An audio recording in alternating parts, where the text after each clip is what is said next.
Hey everybody, Wayne here. In today's overview and review, I'm taking a look at Pirates, a game for 1 to 4 players set during the golden age of piracy in the Caribbean. Designed by David Kershaw and published by White Dog Games. White Dog did provide this review copy. Pirates is a solitaire or multiplayer game where you play as the leader of a band of pirates. You build up your fleet while also trading at friendly ports, conducting raids of enemy ports, and committing acts of piracy against merchants on the high seas. In the solitaire game, you manage 4 AI pirate bots in addition to your own. Let's do a quick overview. I have a complete playthrough with an in-depth look at the game. I'll cover my pros and cons, and then I'll give you my final thoughts. All right, let's go down to the table. All right, so I have the board set up kind of partway through a game, just so I can show everything off to you guys. First off, you're going to start by picking a pirate or drawing a pirate for yourself and for the AI. When you're playing solitaire, there's going to be you as a player, and there's going to be 4 AI pirates. You have a deck of cards of different pirates. Again, you can draw randomly, or you can just pick. The pirates are historical, and they will have their name at the top. They'll have some history on them. They're going to have a unique player action, which in this case, Henry Jennings, is unique player action is shipwreck. At the end of the booty phase, remove any one merchant ship and place all of its booty in any one port bordering the same sea zone. Those apply to the human pirates. So for your character, or in this case, I have chose Blackbeard for mine, I get to use that unique player action once per game. The AI pirates do not get to use the player action. However, for the card, what matters for the gameplay is this AI player bidding chart at the bottom of the card. That will determine what action they're going to bid for each turn. So speaking of turns, and you can see the board, like I said, it's partway through a game I have set up.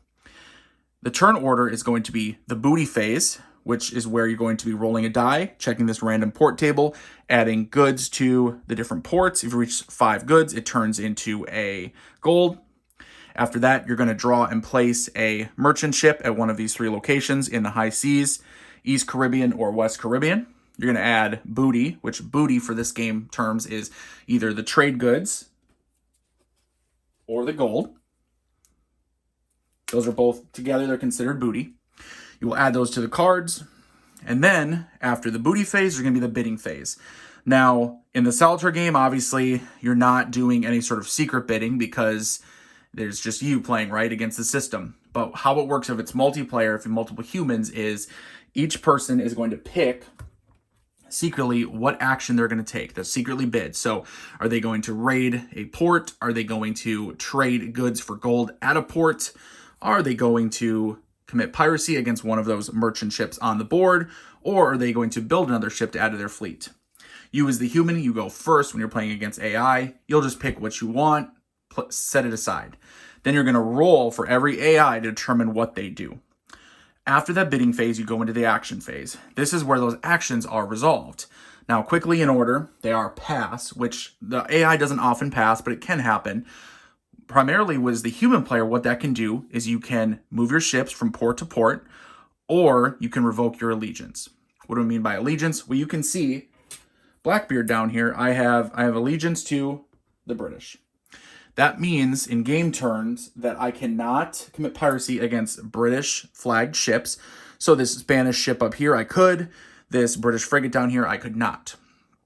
The AI are full pirates. They're full pirates throughout the game. They don't have any sort of allegiance to any nation. The human player, during that pass phase, you can revoke your allegiance. However, how that does impact is when you look on the map here, you can see the different ports. Whether it's La Habana up here in Cuba, Jamaica, Panama down here, Barbados, you get the idea. You can also see a flag in the top right of each of those ports. If you are a full pirate, you can only go to the 3 pirate ports here with the Jolly Roger flag. If you have an allegiance to a certain country, you can go to any of the non-pirate ports. So it does sort of limit you. There's benefits and there's negatives depending on whether you are a full pirate or you still have an allegiance. That is for you to decide as you play what you want to do and how you want to play it. Okay, after passing or not passing, you would have a build phase. Building, very simple, is where you're going to build another ship. You as the human player start off with 2. The AI starts off with 1 each. If they roll to build, it's going to get set randomly at one of the pirate ports. You can place them at any of your ports that you have an allegiance to. So in this case, with Blackbeard is British, I could put in Barbados, I could put it at the Bahamas, Carolinas, etc. After building, you're going to go into Piracy, and this is where you're going to determine which target and who is going to be involved. During the Piracy, which this is against ships, and then the next phase, the raid phase, which is against ports, they are resolved very similar. Very simple, though. How they're resolved is you determine the lead player. Who has the most ships? Done. After that, the lead player gets to pick the target. Now, if it's the AI, it's going to be which one has the lowest defense. As the human, you get to pick whichever one you want to. Spoiler alert, I usually pick the one with the lowest defense also. Then what you're going to do is you're going to move your ships to either that merchant ship, or during the raid phase, right, you're going to move to that port. Then whoever can reach it from the AI is also going to move there. And they're going to move as many ships as they can. Now, the map here, you can see these dotted lines, and I mentioned high seas, East Caribbean, West Caribbean, is divided into these 3 areas.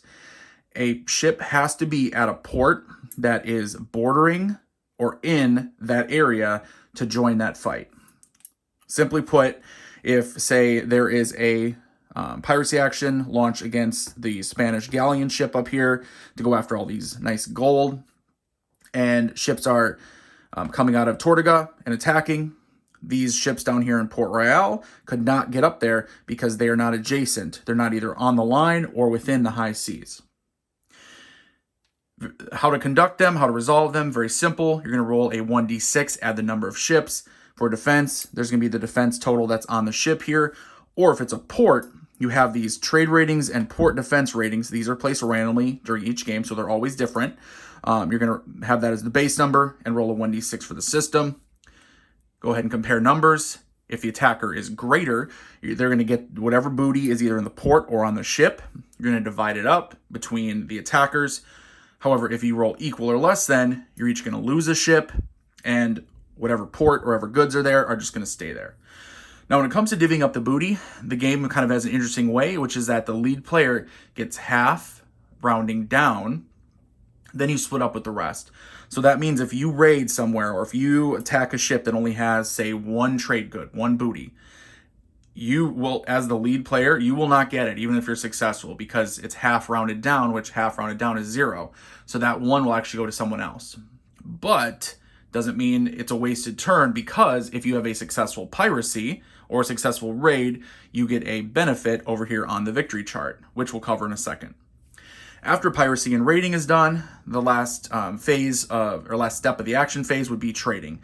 And that is where, if you're at a port, you can trade your trade goods that you've collected, right? So you can see some of these AI have trade goods on them. I don't have any at the moment here on my card, but you can trade them based on that trade rating and based on rules. If you're having allegiance to that port or not, it costs an extra if you don't. You can trade goods for gold, which during the next phase, the end phase, you can either spend gold to increase your popularity, which again is on that victory track, we'll explain in a second, or you can purchase another ship. All right, speaking of the victory phase, speaking of the victory track, what's the point of the game, right? So I've talked about you have your ships, you're building ships, you're going out, you're raiding ports, you are attacking merchant ships, you're gathering up booty. Well, what's the point, right? Like, how do you win, and how do you convert all this into winning? Super simple. When you collect gold, each turn at the end or in the end phase, you can spend 1 gold to increase your popularity. Now, each player has a popularity, an infamy, and a fame token. And you can see at the top of the victory point track here, popularity, gold in parentheses, infamy, raids in parentheses, fame, piracy in parentheses. So when you spend that gold each turn, if you have it, you get to increase your popularity by 1. You have a successful raid, you get to increase your infamy by 1. And a successful piracy action, increase your fame by 1. As soon as any player reaches 5 at the end of the turn, you got to give them to the end of the turn just to see, if someone else is able to reach 5 as well. If no one else does, they're going to win. If 2 or more pirates equal 5 at a turn, you're going to have to do the tiebreaker, which is in the rulebook. Otherwise, if no one reaches 5 in any one of these, and you only need 5 in one, then you're going to go ahead and check at the very end of the game, which the game, by the way, turn track, see, 1 to 12, up to 12 turns. However, once you get to turn 8, you're going to start rolling. On a 1 to 2, it ends. On a 1 to 3, it ends. 1 to 4, it ends, etc. So the game may end before if someone gets to 5, or even if it gets to 8 turns, it could start ending on a die roll. So you never know exactly how many turns you're going to have in the game, which that'll influence how you want to play it. The last way for victory that I was talking about was that if you happen to roll and no one has a 5 and you get to an end on here, or you reach the end of 12 turns, you're going to go ahead and check everyone's popularity, infamy, and fame.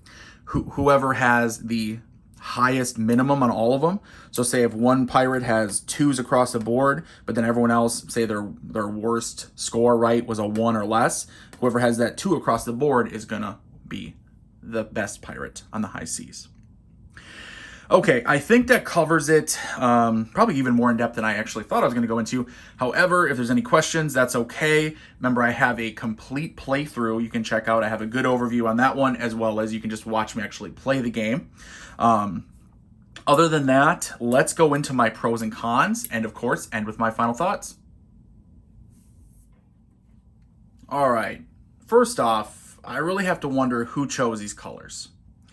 The colors on the counters, which are assigned to one of the pirates, are all pastel. It not only gives an impression of the game colors being a little washed out, but 2 of the colors are hard to tell apart at a time. This peach color and this purple color. You know, far up close, okay, you know, if you really look, yeah, okay, it's pretty obvious, I guess, but then as the farther away they get, including, hey, when they're down on the board, sometimes it can take an extra second. It's also just sort of an interesting choice of colors in general. You know, I do love that symbols are used, right? So not only to help you tell them apart, which I definitely like to have at a glance, but if you're colorblind, then you're not gonna have to worry. You have, you know, say, you know, bones crossed, or a cutlass, or the skull on the gray counters. But I think it was a poor choice of colors overall. And I wish the peach, you know, had been maybe a red or a green or any other color that stands out more. As it is, I do play with colored dice to help me tell the different pirates apart at a glance. So these dice that I have here, right, these are not, they don't come with the game. The game actually doesn't come with dice. I luckily, fortunately, like most gamers, right, have plenty of extra dice. So I was able to just assign dice to help me when, you know, at a glance, which pirate's which, especially compared to the colors on the counter and when I'm rolling. Second, I do wish the game came with more trade good counters. You know, I did find myself running out here and there. You do change them at ports. When you get to 5 trade goods, it becomes a gold. And when you run out, you're instructed not to place any on new merchant ships. But I'm not sure if, you know, running out of trade goods was historically accurate. So I want all the booty I can get. So I would have liked to have seen just maybe a few more of those counters. Okay, that's it for the cons. On to the pros. First, I love the theme on this one and how it comes through with, you know, the overall design, the map, you know, the counters, the cards. Everything about this game's production design just screams pirates, right? It screams this like Caribbean piracy, age of sail. The map board here, I mean, it's attractive, but it doesn't overwhelm you. It's not too busy. It's attractive, yet it's easy to read and understand at a glance. You know, I love how these ship counters have such a unique shape, how they have that rounded shape. It just looks so good. As soon as I saw them even in the counter sheet, I thought, oh, I'm going to like this. And the cards, you know, they're simple and they're easy to read. And it's not fancy artwork, but it's just thematic and it looks good, whether it's the pirates here or these different merchant ships. It just looks good. Besides that strange color choice with the peach and the purple, I think the production of this game is spot on. Second, the action bidding system creates a lot of uncertainty in how each turn will play out. Not only because you don't know which actions enemy pirates are going to take, but because of how they are resolved together, you may not end up with the result you were expecting when you chose that action. If you don't commit enough ships, you may not be the lead pirate on an action, which means you're not going to get to choose the target. But even if you do end up as lead pirate, if other pirates join in, they are guaranteed their cut of booty first, right? I talked about if there's only one trade good or one gold, you as the lead pirate aren't going to get it. This means you could go on a raid, be successful, end up with nothing but a bump to your infamy or your fame. But that result doesn't feel cheap. It just feels like part of the game or part of the experience. Thematically it makes sense. Like it's a compromise you would make to form a temporary alliance with other pirates. It's a really clever bidding system that actually works pretty well solitaire, and I'd love to see it used in more games. Third, well, there is a lot going on the board. It almost never feels overwhelming. The map is big enough that each port has a good-sized box, along with separate spaces for all the merchant ship cards. There's also plenty of open sea space for placing pirate ships, and the victory boxes here on the side have room for all the victory counters to be visible. They're not just stacked on top of each other on one small track. That lets you check everyone's progress at a glance. Finally, with most games, having to manage more than one AI bot can be a chore. It's one reason playing coin games, solo isn't for everyone. But in Pirates, because every player and bot action is resolved together, along with similar actions, right, running through the sequence of play, it doesn't feel cumbersome or fiddly. You roll for the AI Pirates actions, run through the action phase sequence of play, resolve all those actions that have been bid on, one at a time, and then end the turn. Does it take some time? Well, of course. But again, as the actions are resolved together, it just flows smoothly. You're not running through a sequence of play for each pirate, you're doing it together. As a side note, although like I mentioned before, these dice do not come with the game, these are my own dice. I definitely recommend you get some colored dice. If you don't have them, find some, scrounge them up or something, because that is a lifesaver, both to tell them apart and also when you're rolling, to roll a bunch of dice together and know exactly which roll was which. That really, I think, speeds up the gameplay. Okay, that's it for my pros and cons. Let's end with my final thoughts. Pirates is the type of game that you find out about, you get all excited about, but deep down, part of you worries that it won't live up to your expectations. Unlike a lot of other games, however, that make you feel like walking the plank, once you play Pirates, all that worry fades away. Pirates is the best solitaire game set during the age of piracy that I have ever played. There's a couple hiccups with production, specifically the pastel colors and an imperfect player aid. But putting those issues aside, you are in for a fantastic experience. You can set up a new game in 5 minutes, and once you're comfortable with the rules and the flow of the bidding action system, you can play an entire game in around an hour. And I mean less than an hour, around an hour. Building up your fleet, going on raids against ports, committing piracy against merchant ships. It all feels so thematic and, simply put, fun. I wouldn't mind seeing this system in action in maybe a space-themed game. Imagine leading your fleet of spaceships around different star systems, raiding colonies and merchant ships that are traveling the star lanes. All right, just letting the imagination run with this one. Kudos to David Kershaw for creating another fantastic solitaire or multiplayer game to add to his catalog of designs. And recognition to White Dog Games for publishing a game that seems a little different than the rest of their catalog. If you have always wanted a thematic game where you can play as a pirate without being overwhelmed by fiddliness or heavy rules, or a ton of components, you need to check this one out. In my opinion, Pirates is a surprise late entry into the discussion of the top solitaire games of 2023. Thank you everyone for watching. I hope you enjoyed this video. Please let me know what you think of my video and this game in the comments below. And until next time, everyone, later.